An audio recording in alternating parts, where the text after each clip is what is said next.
So happy New Year, first of all. I'm recording this very, very early January. We're heading into 2022. And I feel compelled to make this video.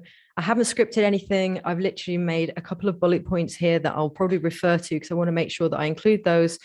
But I'm just kind of going to go on a bit of a rant because I feel the topic that we're going to talk about is a bit of a risk for me to talk about because it's such a controversial, volatile topic in the world at the moment. And that is something that I want to discuss, not in terms of an opinion. I'm going to stay very, very neutral in this particular video, but I will be trying to describe what I believe is the best way forward so we can bring ourselves back together again, because at the moment, all I'm seeing is division and I'm finding it very sad, shall we say.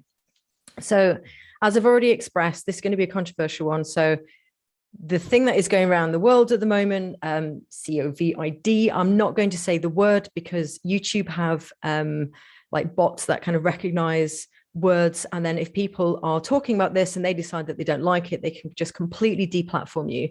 And I don't want that to happen. So when it comes to that particular word, I'll be referring to it as C.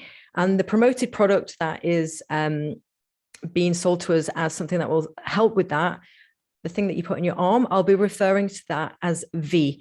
Now, this can trigger people quite a lot. So if you are listening to this and you are somebody that's triggered by this particular topic, then please, I urge you to listen to the end, because there's something really quite important that I want to share around this whole thing.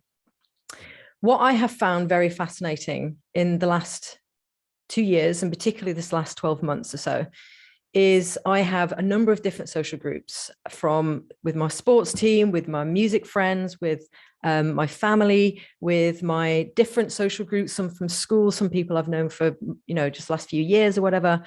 And there's a real mix of people within that, of people that have chosen to take the V and people that have chosen not to take the V. But because I spend time with all of them, I find it fascinating to hear the dialogue that I'm hearing from both sides. And the irony of it is there is a lot of similarity from both sides. I don't even like the word sides, but at the moment, that's kind of how it feels. But I'm going to say different ends of the spectrum. So you've got one end of the spectrum of people that have taken the V, and you've got the other end of the spectrum of people that haven't taken the V. And what is really interesting is that within those two categories, you've got a massive divide. It has become so volatile that it's one of those topics that can barely be spoken about without an argument erupting unless everybody is on the same side of that spectrum. But what is also fascinating, because I've spent time with both groups, even within both sides of the spectrum, you have a further division happening separately. So look at the people that have taken the V. There's people there that say you should absolutely take it because it's the right thing to do and it's for everybody's health. You've got other people that have taken it because they just simply wanted to go on holiday. You've got other people that have begrudgingly taken it, who didn't want to take it, but have taken it because they felt that they were being coerced into it through not maybe losing their job or not being able to go places and do things. So even within the people that have taken it, there's still separate division there where they're bickering within themselves around their attitude to what it is and how it works and taking it or not taking it. Then on the other side, you've got a group of people that have chosen not to take it. And even they're bickering within themselves around what products are in it, who is doing what in the world. And even I'm seeing arguments on both sides. So first of all, we've got this overarching huge division, and then we've got mini divisions within each side. And I'm so tired of seeing anger and low vibrational speech being thrown at each other. Now, one of the things that I think is very interesting is the way that when this topic comes up and you've got maybe a mix of people in the same social group, some people that have chosen not to and some people that have chosen to, once they go head to head, it is alarming. And I repeat, alarming how personal and how attacking and how quickly that escalates when they go head to head. I've seen comments from the people that have chosen to take it using terms like domestic terrorist and uneducated and not done your research. I've heard people that have chosen not to take it using phrases like sheep and uneducated and not done your research. And here's the irony. Both sides think the other side is being selfish. Both sides think the other side are dangerous. Both sides think it's bad to promote their side to other people because it's dangerous. Now, when you're trying to have somebody see something in your way of seeing it, then the last thing that is going to be productive in order for somebody to listen and empathize with your point of view is when you attack them personally, is when you take it to a personal level and you start hurling insults and calling both sides, calling each other selfish. Both sides are calling each other dangerous. Both sides are calling each other personalized names. And nobody is ever going to listen to you or take you seriously, or you're never going to be able to influence somebody if they're on the receiving end of an attack. And this goes for both sides. It isn't just one side that is responsible for that. I've seen both sides do it. And all we're doing in this world is creating a further divide that was already there. The gap is getting bigger. And I think that is a real risk. And I think it's incredibly sad as well. I've seen over Christmas that we've just had from 21 to 22, I've seen exactly the same situation happen with two different families. One family wouldn't have a family member who was a next of kin. We're talking a daughter of a family. They weren't allowed to attend the household gathering at Christmas because this daughter had not chosen to take the V. So she had to spend, well, didn't have to, but she ended up spending Christmas on her own because that her family wouldn't let her to be there. Similarly, I've seen another family and they have all chosen to not take the V, but my friend, though I say friend, somebody that I'm friendly with, should we say at least, has chosen to take it. And they have argued so badly about her decision to take it and their decision not to take it that actually the argument got so heated that she also was denied access and not allowed to go into the house and basically uninvited. So this isn't just around friendship groups. This is a global issue at the moment where families are falling apart. I've seen people separate over it. I've seen children be denied any communication with the parents. I've seen children, I say children, like kids of people not even wanting to speak to the parents anymore. I've seen sisters and brothers stop speaking. I've seen best friends stop communicating. And I've actually personally experienced that too. So I have a view on this and this particular thing, but I'm trying to be as empathic to bring everybody back together as possible.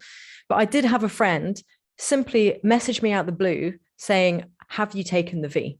And I gave them my answer. And then my inbox exploded with about 4 or 5, 6 links, bang, bang, bang, bang, of reasons why I should do it their way.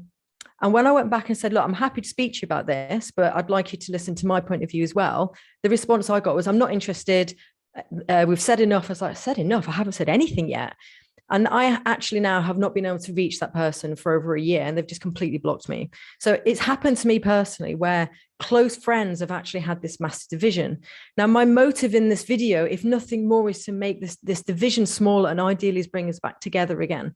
Because whichever way you cut it, whichever side you sit on, and again, I hate that word side, but whichever viewpoint you're coming from, the irony of it is that both opinions are driven by the same thing. And in a nutshell, that comes from fear. Both sides are scared of what the other side are doing. Now, you might be sat here now going, well, how can I connect with these people? They're being, I don't know, selfish, or they're being ignorant, or whatever the words are that come to your mind. The other side think the same about you.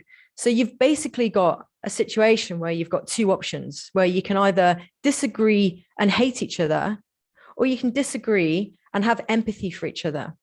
Now, take this away from the world's crisis at the moment. Say you're driving down the motorway and somebody swerves in front of you, cuts you off completely, and then goes into another lane off a slit road or something, and you have to slam your brakes on to basically to avoid a car crash.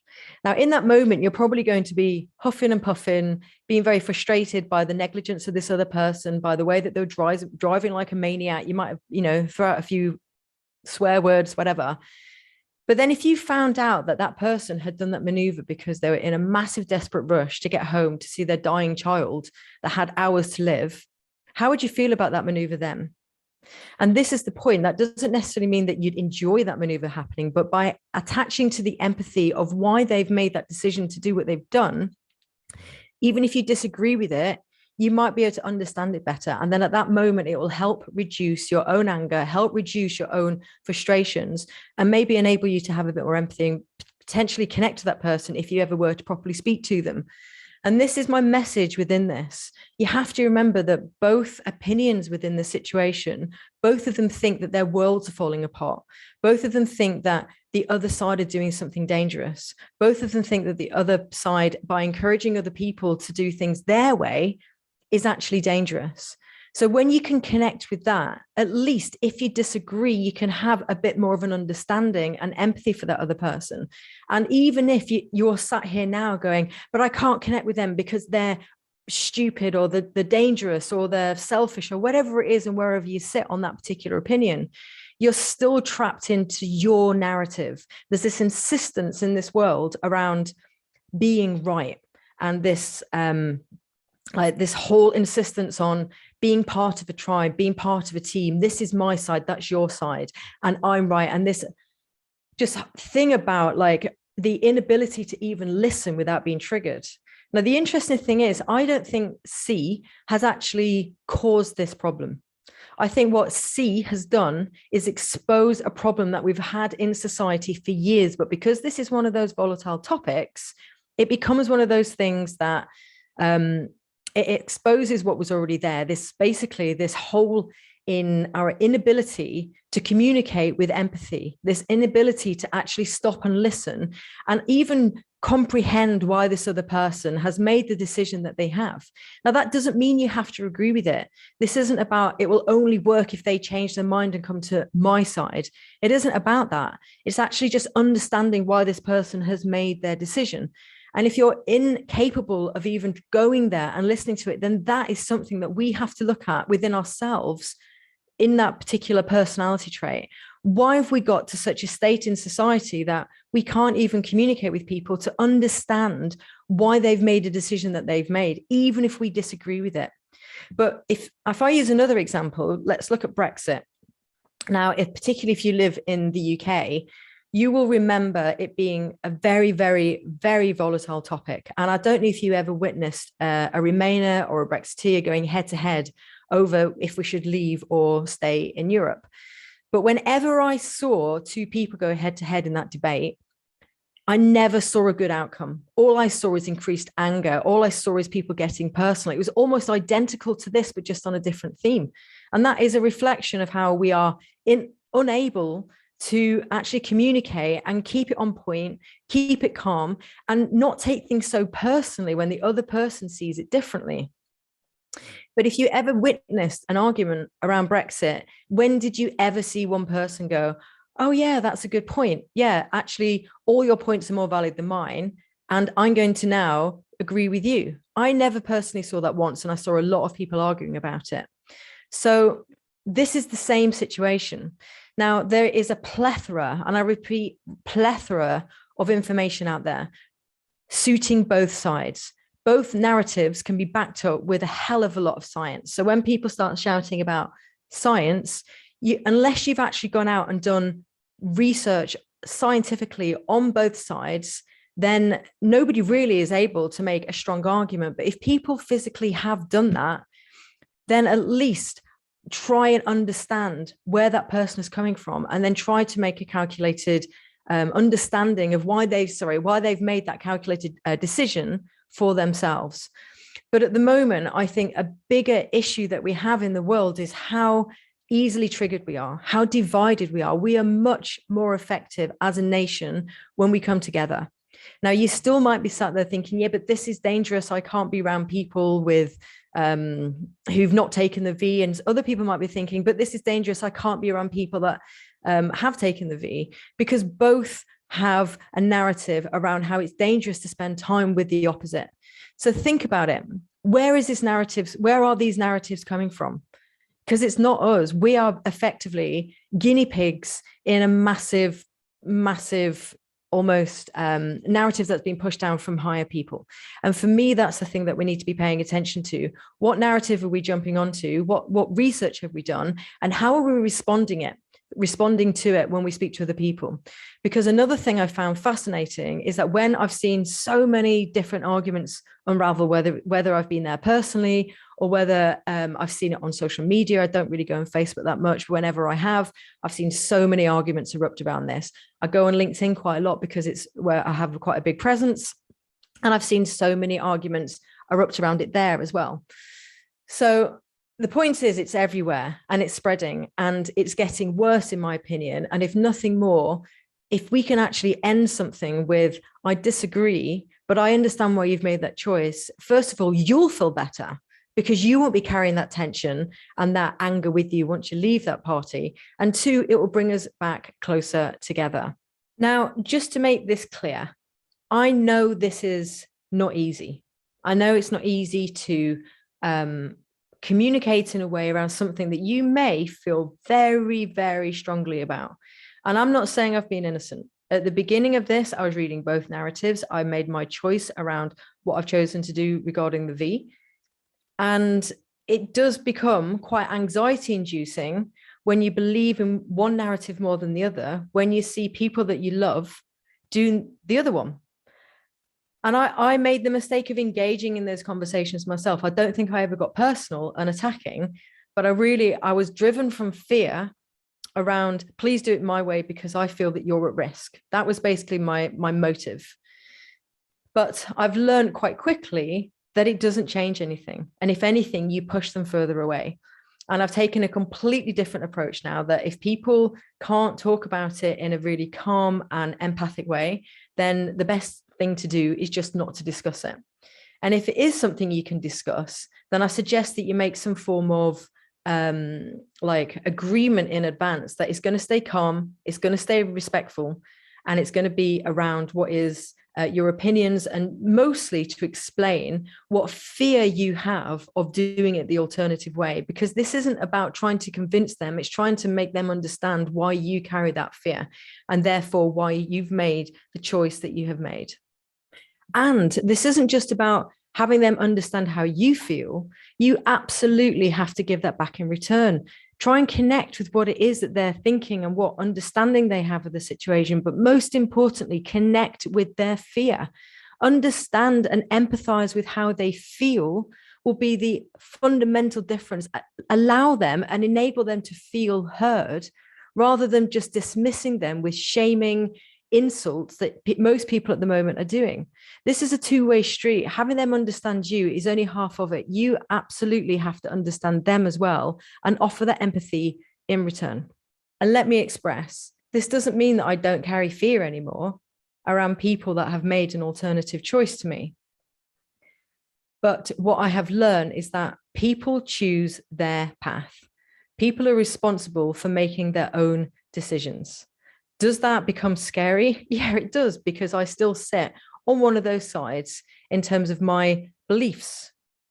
But by trying to make other people do it or do it your way, you actually are less likely to have any impact. You're less likely to change their mind. And that doesn't stop things being scary. But when you can attach at least to their narrative from a sense of empathy, that doesn't mean you have to agree, just simply empathy. If nothing more, then we can actually start bringing ourselves back together again. There is a massive disconnect, collaboratively across the globe at the moment, and it's very, very concerning. Now, as some final thoughts, it's just my personal opinion, but I don't think we'll actually see the real level of damage of what is going on in this mess that we're in at the moment for a few years' time. It might be that one narrative was right. It might be that the other narrative was right. It might be that both narratives were wrong. It might be that both narratives were right. The truth is, we don't know. We're all fear-based because fear always comes from what may happen in the future. Depression tends to happen from what's happened in the past. And what I'm trying to encourage us is to stay as present as possible. Because one thing that I will always agree with is that at the moment we need to be more collective, we need to be less divided, and we need to bring ourselves back together again.